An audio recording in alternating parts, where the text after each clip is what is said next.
तर काही लोकांचे मला गायब करण्याचे मनसुबे असल्याचं म्हणत उपमुख्यमंत्री शिंदेंनी ठाकरेंवर निशाणा साधला। माजी मुख्यमंत्री आणि ठाकरे गटाचे प्रमुख उद्धव ठाकरेंनी धक्का पुरुष असल्याचं वक्तव्य केलं होतं। मला धक्का देणाऱ्यांना धक्का देणार असा इशाराच ठाकरेंनी दिला आहे।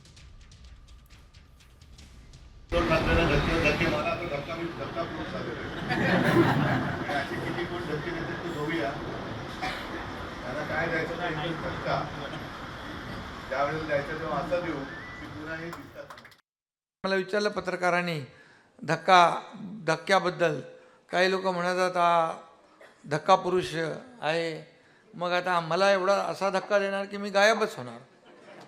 तर काही लोकांचे मला गायब करण्याचे मनसुबे असल्याचं म्हणत उपमुख्यमंत्री शिंदेंनी ठाकरेंवर निशाणा साधला। माजी मुख्यमंत्री आणि ठाकरे गटाचे प्रमुख उद्धव ठाकरेंनी धक्का पुरुष असल्याचं वक्तव्य केलं होतं।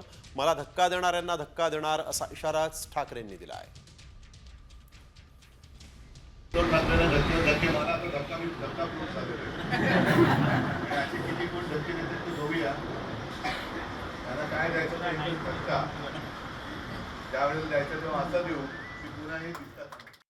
मला विचारलं पत्रकारांनी धक्क्याबद्दल, काही लोक म्हणतात हा धक्का पुरुष आहे, मग आता मला एवढा असा धक्का देणार की मी गायबच होणार।